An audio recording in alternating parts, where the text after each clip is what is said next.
अस्सलाम वालेकुम dear students, मैं उम्मीद करता हूँ कि आप लोग खैरियत होंगे। आज का जो हमारा टॉपिक है वो है डिसीजन मेकिंग। डिसीजन मेकिंग के ऊपर इससे पहले हमने एक लेक्चर डिस्कस किया जिसके अंदर हमने ये देखा कि डिसीजन मेकिंग के अंदर जो स्टेप्स होते हैं उनको कैसे फॉलो किया जाता है। सो डिसीजन मेकिंग को हम अटेम्प्ट करेंगे इसको फर्दर, लेकिन before we attempt a question of limiting factors, आज हम लिमिटिंग फैक्टर्स को समझेंगे इस क्वेश्चन के अंदर। Before we discuss the limiting factors, I just need to review a little about the decision making. So decision making क्या था? The decision is the conclusion of a process by which one chooses mean we chooses between the two or more alternative course of actions for the purpose of attaining the business objective. That is what the maximization of our profits. So अब decision making process के अंदर हमने कुछ जो steps को discuss किया था, उसमें सबसे पहले आपने ये देखना होता है कि आपने डिफाइन करना होता है कि प्रॉब्लम आपको कौन सा आ रहा है। क्या आपको जो सेल्स का टारगेट है उसको अचीव करने में प्रॉब्लम आ रहा है? क्या आपको जो परचेज का टारगेट है उसको अचीव करने में कोई प्रॉब्लम आ रहा है? या अगर आपने कोई प्रोडक्शन करनी है तो क्या आपको प्रोडक्शन का टारगेट अचीव करने में कोई प्रॉब्लम आ रहा है? Once your problem is identified, then we need to identify the limiting factor. हम ये देखेंगे कि जो हमें प्रॉब्लम आ रहा है वो किस वजह से आ रहा है, वो कौन सी ऐसे रिसोर्सेज हैं जो कि स्केर्स हैं, जिनके शॉर्टेज की वजह से हम अपने इन टारगेट्स को अचीव नहीं कर पा रहे। Then we need to develop the potential alternatives. तब हमने जो पोटेंशियल अल्टरनेटिव्स होंगे उनको देखेंगे। देन हम उनको जो पोटेंशियल अल्टरनेटिव्स होंगे उसको हम एनालाइज करेंगे and then we select the best alternative. जब once the best alternatives are selected, then हम अपने डिसीजन को क्या करेंगे, इम्प्लीमेंट करेंगे। एंड फाइनली जब हम डिसीजन को इम्प्लीमेंट कर लेंगे, हमारे कुछ टारगेट्स अचीव हो जाएंगे, कुछ टारगेट्स में भी फिर भी अचीव नहीं होते, देन हम ये देखेंगे कि ऐसे कौन से फैक्टर्स थे जिसकी वजह से हम अपने टारगेट्स को अचीव नहीं कर सके। Then we adopt the controlling measures. So now we are going to attempt discuss और attempt a question of limiting factors. Again इसके अंदर हमने सबसे पहले क्या करना है, आइडेंटिफाई करना है कि लिमिटिंग फैक्टर क्या है। क्वेश्चन के अंदर इंफॉर्मेशन को हम पढ़ेंगे, वो हम पढ़ लेते हैं। A B limited, I guess कि मैंने आपके साथ ये स्क्रीन शेयर कर दी है। A B limited makes two products A and B, A and B units variable cost are as follows.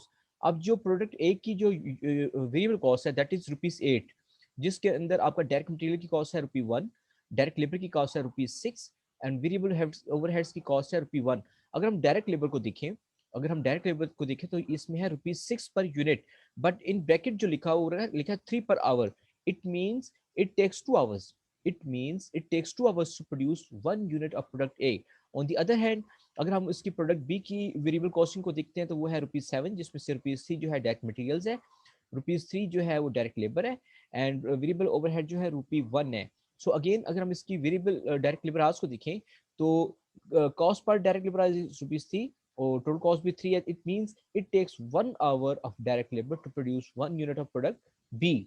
So the next information is the sales price per unit is ₹14 per ए के एक unit की जो selling price है वो है 14 and ₹11 for product B. During July 2002 the available direct labour hour is limited to 8,000। इस question के अंदर हमें ये आइडेंटिफाई कर दिया गया है कि हमारे पास जो है डायरेक्ट लेबर आवर्स है वो कितने हैं, वो है 8,000। Sales demand in July is expected to be 3,000 for product A and ₹5,000 units, and 5,000 units for B। अब जो आपकी सेल्स डिमांड है, अब जो आपकी सेल्स डिमांड है वो सबसे पहले क्या है, मैं हम वर्किंग बाद में थोड़ा करेंगे, वर्किंग पहले करते हैं। आप ये देखें कि आपकी जो सेल्स डिमांड है, सेल्स डिमांड है किसकी, प्रोडक्ट आपके जो प्रोडक्ट ए है, और प्रोडक्ट सेल डिमांड जो है प्रोडक्ट ए की वो है ए, इसकी है आपको चाहिए 3,000 यूनिट्स, ठीक है। और जो प्रोडक्ट बी है, जो प्रोडक्ट बी है इसको आपको चाहिए 5,000 units, 5,000 units. So how much it takes, it takes 2 hours, it takes 2 hours and it takes 1 hour to produce 1 unit. So how much it takes, यहाँ पे हमें कितने चाहिए, यहाँ पे हमें चाहिए 6,000 आवर्स, क्योंकि it takes अगर हम क्वेश्चन की इंफॉर्मेशन के अंदर हम देखें तो it takes 2 hours to produce 1 unit of product A, and then 1 hour of 1 hour direct labor hour to produce a unit of product B. So यहाँ पे हमें चाहिए 6000 hours और यहाँ पे हमें चाहिए 5000 hours. तो इन टोटल हमें कितने चाहिए? इन दोनों को अगर हम प्लस करेंगे तो हमारे पास हमें जो चाहिए वो है 11,000 hours. ठीक है, जबकि आप ये देखिए कि हमारे पास जो अवेलेबल डायरेक्ट लेबर आवर्स है वो कितने हैं, वो इस क्वेश्चन के अंदर हमें बता दिया गया है. जो हमारे पास अवेलेबल डायरेक्ट लेबर आवर्स हैं वो हमें इस क्वेश्चन के अंदर बता दिया गया है कि वो कितने हैं, 8,000 आवर्स हमें बता दिया गया. It means it is clearly evident that in this question direct labour is a limiting factor. अब हमारे पास कितने लेबर आवर्स जो है वो शॉर्ट हैं. ठीक है, जो डेफिशिएंसी है वो कितनी है, हमें चाहिए कितनी, हमें डायरेक्ट लेबर आवर्स चाहिए 11,000, जबकि हमारे पास अवेलेबल डायरेक्ट लेबर आवर्स हैं 3,000. सो इसमें से अगर हम इसको माइनस करेंगे 11,000 माइनस 8,000 माइनस 8,000, तो हमारे पास जो 3,000 आवर्स है, ये 3,000 जो आवर्स है हमारे पास, ये क्या है, ये हमारे पास शॉर्टेज है. सो अब हमने ये देखना है कि हम हमारे पास जो ये 8,000 डायरेक्ट लेबर आवर्स हैं इसको हम एफिशिएंटली कैसे यूज कर सकते हैं to get the optimum profit, to get the optimum profit. So हमारे पास अवेलेबल कितने हैं, 8,000. अब यहां पे हम थोड़ा सा डिसीजन मेकिंग की तरफ जाने से पहले अब यहां पे हम ये देखेंगे कि सेलिंग प्राइस जो है वो अगेन वो ए की कितनी है और वो आपके पास बी की कितनी है. हमारे पास जो ए की सेलिंग प्राइस है वो है 14. हम ये क्वेश्चन के अंदर इंफॉर्मेशन गिवन है, यहां से हम देख सकते हैं the sales price per unit is ₹14 for A and 11 for B. 14 for A and 11 for B. अब हम इसमें देखेंगे कि वेरिएबल कॉस्ट कितनी है हमारी. वेरिएबल कॉस्ट जो है वो है हमारे पास 8 है फॉर प्रोडक्ट ए एंड 7 है फॉर प्रोडक्ट बी. तो अब यहां पे जो हमारे पास कंट्रीब्यूशन मार्जिन आएगा, जो हमारे पास कंट्रीब्यूशन मार्जिन आएगा वो कैसे आएगा, सेल्स माइनस वेरिएबल कॉस्ट. तो सेल माइनस वेरिएबल कॉस्ट जब हम करेंगे तो वो आ जाएगा हमारे पास 14 माइनस 8. हमारे पास कंट्रीब्यूशन मार्जिन आ जाएगा 6 पर यूनिट, और यहां पे जो हमारे पास आ जाएगा वो आएगा 11 माइनस 7.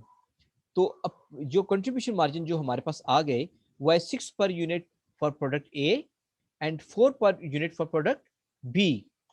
सो लेकिन अब आप ये देखिए अपेरेंटली हमें ये नजर आ रहा है कि हमारे लिए ये प्रॉफिटेबल ये है कि हम जो है प्रोडक्ट ए के ऊपर ज्यादा फोकस करें, जबकि प्रोडक्ट बी के ऊपर चूंकि हमें कम कंट्रीब्यूशन मिल रहा है तो उस पर हम कम फोकस करें.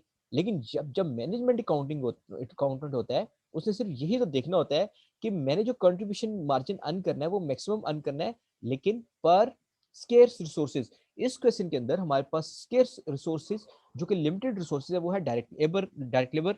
सो how much it takes how much hours it takes hours how much product ए जो है वो कितने आवर्स ले रही है, वो 2 आवर्स ले रही है, जबकि प्रोडक्ट बी जो है वो कितने आवर्स ले रही है, 1 ले रही है. तो अब हमने ये देखना है कि how much it earns contribution margin per direct labour our. सो जब इसको डिवाइड करेंगे 6 को 2 से तो हमारे पास आ जाएगा ₹3, और यहां पे हमारे पास आ जाएगा ₹4. So here you can see कि हमारे पास जो है contribution margin per direct labour hour जो है वो ₹3 है फॉर प्रोडक्ट ए, और contribution margin per direct labour hour for product B is ₹4. So यहाँ पे एज ए मैनेजमेंट अकाउंटेंट आपने ये डिसीजन करना है कि हम हमारी कोशिश होगी कि with the available scarce resources that is direct labor hours of 8,000 hours, हम सबसे पहले हमारी कोशिश होगी कि हम सेल्स डिमांड जो है बी की मीट करें. सो अब आप ये देखिए कि सेल्स डिमांड जो है सेल्स डिमांड जो थी, ठीक है, प्रोडक्ट ए की कितनी थी, प्रोडक्ट ए के थे हमारे पास, सॉरी इसके अंदर हमने इसको जो कैटेगराइज करना था तो इसको हम ऐसे कर देते हैं कि इनकी हमने रैंकिंग करनी थी। तो ये जो है ये जो है ये हमारी नंबर फर्स्ट पे है। फर्स्ट रैंकिंग ये कि हम प्रोडक्ट बी बनाएंगे, और ये जो है ये जो हमारी क्या होगी, ₹3 वाली प्रोडक्ट ए जो होगी ये हमारी क्या होगी, ये हमारी होगी जो है ये प्रोडक्ट हमारी सेकंड होगी, ठीक है। सो अब इसमें ये देखें कि ये फर्स्ट रैंकिंग में आएगी और ये हमारे पास आएगी सेकंड में रैंकिंग में आएगी। सबसे पहले हमने ये कोशिश करनी कि हमने सेल्स डिमांड किसकी मीटअप करें, हम सेल्स डिमांड मीटअप करेंगे किसकी, प्रोडक्ट बी की, sales demand. So product B जो है वो हमारी वो जो है इस वक्त प्रायोरिटी है। सो सबसे पहले हम प्रोडक्ट बी के ऊपर बनाएंगे और फिर प्रोडक्ट ए के हम यूनिट्स बनाएंगे। अब प्रोडक्ट ए की जो सेल्स डिमांड थी क्वेश्चन के अंदर वो आप देख सकते हैं वो है 5000 यूनिट्स, जबकि इसकी जो डिमांड थी वो थी 3000 यूनिट्स, ठीक है। लेकिन अब आप ये देखें कि अगर हम 5000 यूनिट्स बनाते हैं प्रोडक्ट बी के, क्योंकि हमारी कोशिश होगी कि हम अपने ये जो 8000 घंटे या डायरेक्ट लेबर आवर्स हैं इनको इस तरह से इस्तेमाल करना है हमने कि हम मैक्सिमम प्रॉफिट को अर्न कर सकें। तो अगर हम 5000 बनाएंगे यूनिट्स बी के, तो how much it takes to produce 1 unit of product B, it is 1 hour. So multiply by 1, तो यहाँ पे हमारा जो आंसर आएगा वो आएगा 5000 आवर्स। अब हमारे पास 8000 आवर्स में से how much hours we are left with, how much hours we are left with, हमारे पास टोटल आवर्स थे 8000, हमारे पास जो थे 5000 जो है वो लग गए उसकी सेल्स डिमांड को मीट करने में प्रोडक्ट बी के। Now we are left with 3000 hours. तो 3000 hours, now I need to remind you here that it takes 2 direct labor hours to produce 1 unit. It takes two direct labor hours to produce 1 unit of product B. It means कि आप 3000 के लिए तो नहीं आप बना सकते, 3000 अगर आपने यूनिट्स बनानी है तो आपको चाहिए 6000 आवर्स। लेकिन अब हमारे पास बचे 3000 हैं, तो इट मीन्स कि आपके जो यहाँ पे बनेंगे आप 3000 यूनिट्स नहीं कर सकेंगे, rather you will produce 1500 units, क्योंकि आपने क्या करना है कि आपने सिर्फ वही यूनिट्स बनाने हैं, 1500 यूनिट्स शैल बी प्रिपेयर्ड, ठीक है। क्यों? क्योंकि हमारे पास बचे 3000 घंटे हैं। तो ये अगर आप देखें तो हम इसको जब देखते हैं 1500 यूनिट्स इनटू 2 आवर्स, तो हमारे पास जो आंसर आएगा वो अब यहाँ पे आके हमारे जो लेबर आवर्स है यहाँ से लेके यहाँ तक जो हमारे लेबर आवर्स हैं वो हमारे यहाँ पे कंप्लीट हो जाते हैं। इट मीन्स कि यहाँ पे जो आके हमारे बनेंगे 8000 आवर्स, यहाँ पे ये हमारा बेस्ट प्रोडक्ट मिक्स होगा कि हम 5000 यूनिट्स बनाएंगे प्रोडक्ट बी के, और 3000 आवर्स से जो हम उसके बनाएंगे, ये 3000 ये भी आवर्स हैं, ये भी आवर्स हैं, प्लीज ये ख्याल रखिएगा, ठीक है। तो हमारे पास जो टोटल नंबर ऑफ आवर्स आ गए वो कितने आ गए, 5000 प्लस 3000, ठीक है। और जबकि हम इसमें देख सकते हैं कि प्रोडक्ट ए के कितने हम बना रहे हैं 1500 यूनिट्स, और प्रोडक्ट उसके जो है बी है उसके हम कितने बना रहे हैं 5000 यूनिट्स प्रोडक्ट बी। यही इस चीज के अंदर क्वेश्चन के अंदर हमने आइडेंटिफाई करना था। देखिए स्केर्स रिसोर्सेज हैं, मतलब हम कोई भी प्रोडक्ट जो है ना या तो सारे यूनिट्स आप इसके बना लें प्रोडक्ट ए के, जो बाकी आपके पास आवर्स बचे उससे आप प्रोडक्ट बी के बना लें।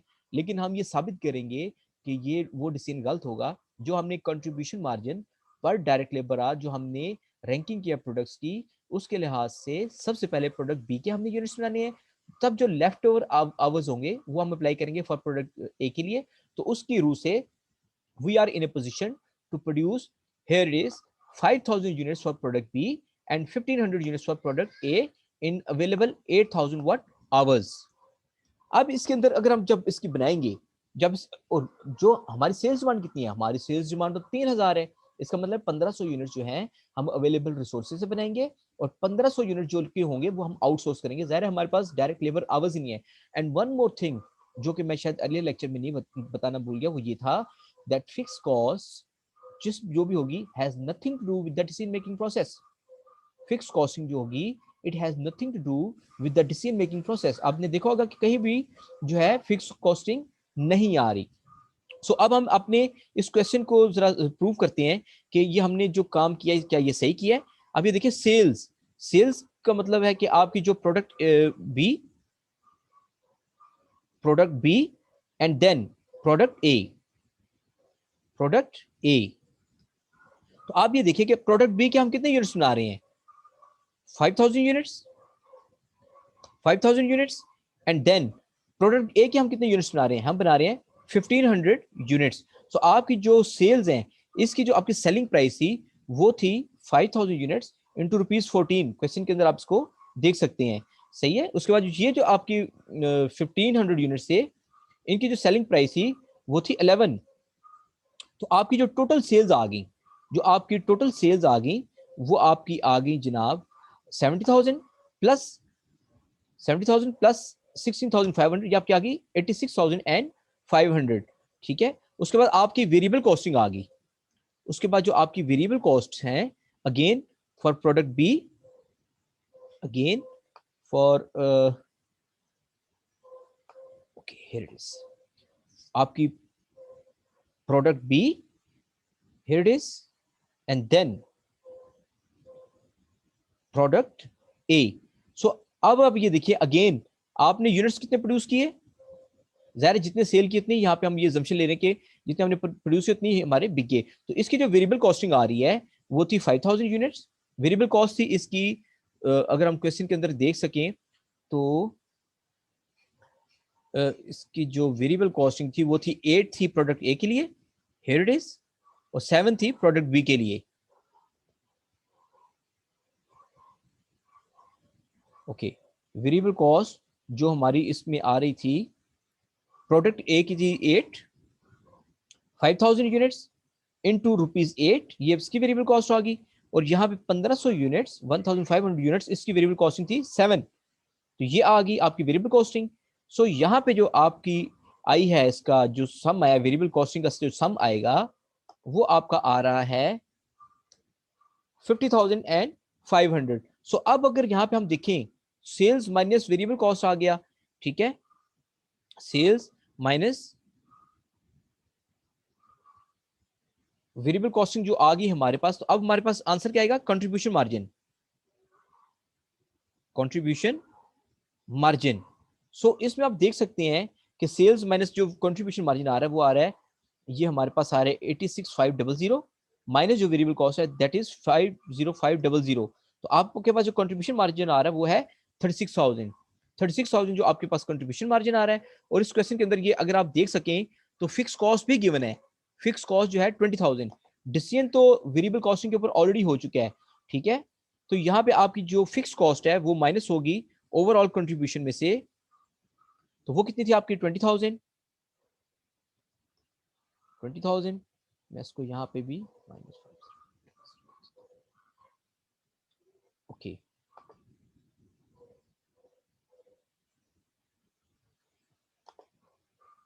Here it is.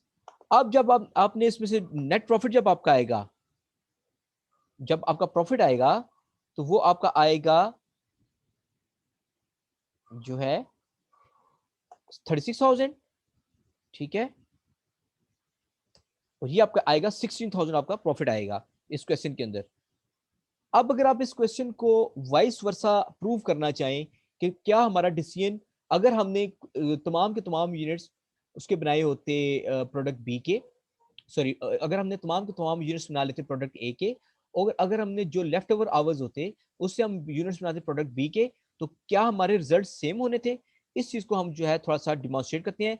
Real question आपका सिर्फ यही है, sales minus variable cost, then आपका ये कंट्रीब्यूशन मार्जिन आ गया, कंट्रीब्यूशन मार्जिन में से हमने जो फिक्स कॉस्ट को माइनस किया तो आपका ये प्रॉफिट आ गया। अब हम देखेंगे कि अगर हमने इसके वाइस वर्सा डिसीजन किया होता, अगर हमने इसके वाइस वर्सा डिसीजन किया होता तो हमारे रिजल्ट्स क्या होने थे। अब उसको हम देख लेते हैं कि for example again we need to understand कि टोटल आवर्स जो हमें चाहिए थे वो कितने थे, टोटल आवर्स रिक्वायर्ड जो थे वो कितने थे, वो थे हमारे पास 11,000 आवर्स जो हमें चाहिए थे अगर हमने तमाम के तमाम यूनिट्स प्रोड्यूस करने हैं दोनों के। हमारे पास अवेलेबल आवर्स कितने थे, अवेलेबल आवर्स हमारे पास कितने थे, वो थे 8,000 आवर्स,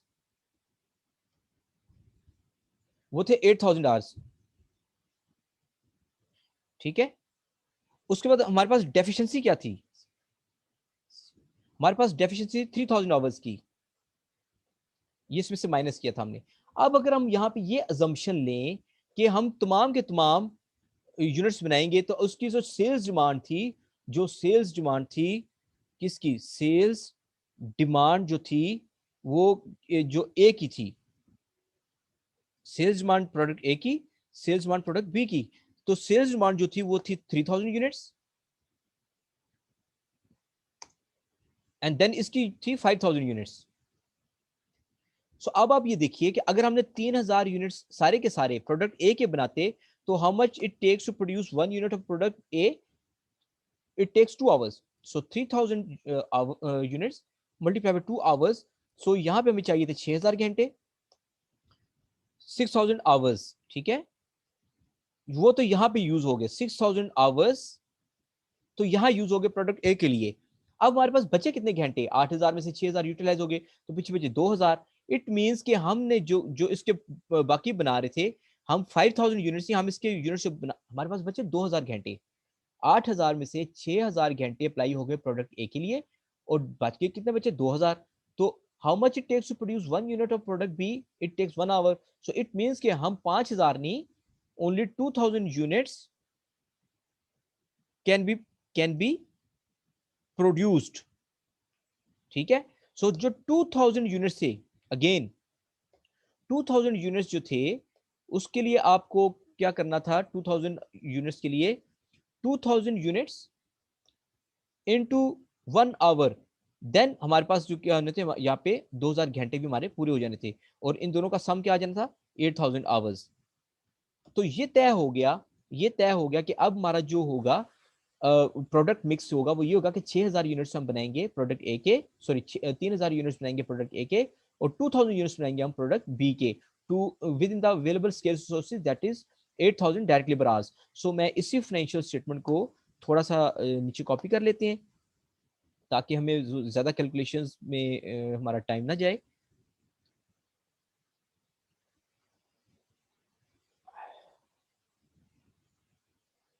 ओके, सो अब आप ये देखिए कि हमने यहाँ ये तय कर लिया कि हमने क्या करना था, प्रोडक्ट ए के हमने बनाने थे ऑल 3,000 यूनिट्स, प्रोडक्ट ए के बनाने थे हमने 3,000 यूनिट्स और प्रोडक्ट बी के कितने बना रहे थे हम 2,000 यूनिट्स, जो नई स्कीम में जो हमने किया सिर्फ क्वेश्चन को समझने के लिए। तो अब ये देखिए कि प्रोडक्ट बी के, जब प्रोडक्ट बी के आप 2,000 यूनिट्स बनाएंगे तो प्रोडक्ट बी के 2,000 यूनिट्स और उसकी सेलिंग प्राइस क्या थी 11, तो ये आपके आगे जो है 22,000। जब आपने प्रोडक्ट ए के बनाए 3,000 यूनिट्स तो एक यूनिट की प्राइसिंग कितनी थी 14, तो अब आपका जो सेल्स रेवेन्यू आ गया वो है आ गया 64,000। Now on the other hand जब आपने प्रोडक्ट बी के, जब आपने प्रोडक्ट बी के बनाए 2,000 यूनिट्स, 2,000 यूनिट्स और प्रोडक्ट ए के आपने बनाए 3,000 यूनिट्स, 3,000 यूनिट्स, तो अब आप ये देखिए कि प्रोडक्ट ए की जो प्रोडक्ट बी की जो वेरिएबल कॉस्ट थी वो थी 7, 2,000 इंटू 7, तो यहाँ पे आपकी जो 3,000 यूनिट्स आप बना रहे हैं प्रोडक्ट ए के, तो प्रोडक्ट ए की जो वेरिएबल कॉस्ट थी 3,000 यूनिट्स मल्टीप्लाई करेंगे 7 से, तो ये हमारे पास आ गया जो 25,000। ठीक है, तो ये 14 और 21 हो गया 25,000। तो अब आपके पास जो आंसर आएगा,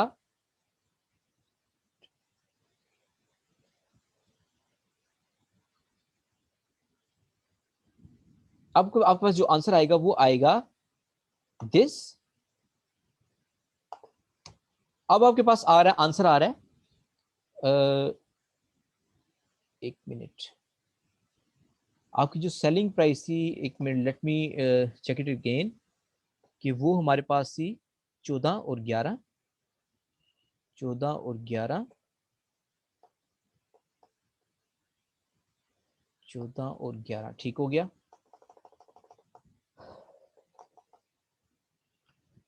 तो अगर आपने 3000 यूनिट्स इसके बनाए और 2000 इसके, तो 2000 इंटू 11 और 3000 इंटू 14 14,000। तो 14,000 अगेन 2000, इसकी जो सेलिंग वेरिएबल कॉस्ट 7 थी और इसकी जो थी 8000। Yes it is 8000। So here it comes 8000, 8000 sorry, आपके 3000 यूनिट से, आपके 3000 यूनिट से और एक की वेरिएबल कॉस्ट थी ₹8। सो ये आपके आगे 24 और 14 माइनस 38,000, 24 और 14 माइनस 38,000। सो ये अब आप ये देखें कि आपका जो कंट्रीब्यूशन मार्जिन आया है वो आया है 26,000। 26,000 में से जब आपने वेरिएबल कॉस्ट माइनस की तो अब आपका प्रॉफिट आ रहा है 6,000। सो अब आप ये देख सकते हैं कि बेस्ट प्रोडक्ट मिक्स क्या था।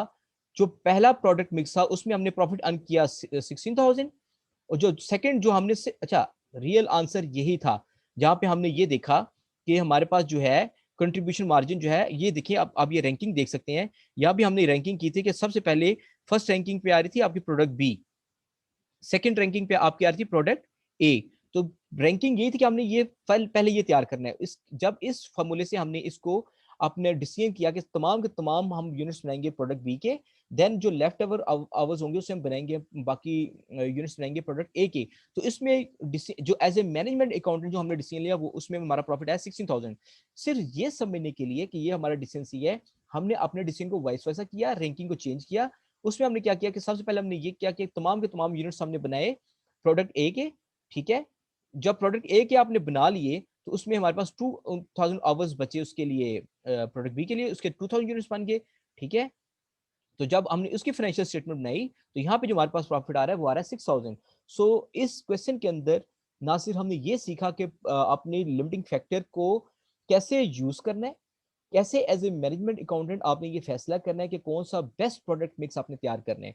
सो मैं उम्मीद करता हूँ कि आपको ये जो लिमिटिंग फैक्टर का जो कॉन्सेप्ट है ये समझ आएगा। Again I am telling you, ये जो नीचे हमने ये वाली स्टेटमेंट बनाई है, ये वाली, ये सिर्फ और सिर्फ मैंने आपको समझाने के लिए बनाई है कि ये बताने के लिए कि हमारा जो हमने डिसीजन किया है तमाम के तमाम यूनिट्स बनाने का प्रोडक्ट बी का सबसे पहले, और फिर जो बाकी घंटे हमारे पास बच गए थे 3000 आवर्स, उससे हमने यूनिट्स बनाए थे 1500 यूनिट प्रोडक्ट ए के। सिर्फ ये बताने के लिए कि वो हमारा डिसीजन सही था। मैंने ये दूसरी फाइनेंशियल स्टेटमेंट बनाई है वाइस वर्सा डिसीजन के साथ, ताकि आपको ये कॉन्सेप्ट समझ आ सके। सो मैं उम्मीद करता हूँ कि आपको ये जो मैनेजमेंट अकाउंटिंग के अंदर डिसीजन मेकिंग के अंदर जो लिमिटिंग फैक्टर का जो ये क्वेश्चन है, अब इसकी वर्किंग के साथ कैसे वर्किंग करनी है वो आपको समझ आया होगा। अगर मैं आपको फिर से बताता हूँ, मैं आपको फिर से ये बताता हूँ, सबसे पहले आपने आइडेंटिफाई करना है लिमिटिंग फैक्टर को, देन आपने उसका कंट्रीब्यूशन मार्जिन फाइंड करना है, देन आपने कंट्रीब्यूशन मार्जिन को और देखना है कि पर लेबर आवर कहाँ पे हम ज्यादा कर रहे हैं। यहाँ पे हम प्रोडक्ट्स की क्या करते हैं, रैंकिंग करते हैं। देन उस रैंकिंग के हिसाब से हम अपने डिसीजन करते हैं, अपनी प्रोडक्शन करते हैं, and then we can earn the maximum profits, the optimal profits. So मैं उम्मीद करता हूँ कि आपको ये क्वेश्चन समझ आया होगा। अगर इसके अंदर कोई भी ऐसी चीज है जो कि I am still unable to convey you, या there is anything that is not according to your understanding, please note down your queries और मुझसे जरूर पूछें। I will try my best कि मैं क्वेश्चन आंसर सेशन के अंदर आप लोगों की क्यूरीज को एड्रेस कर सकूं। थैंक यू वेरी मच, बहुत शुक्रिया, अपना ख्याल रखिएगा। अल्लाह हाफिज, टेक केयर।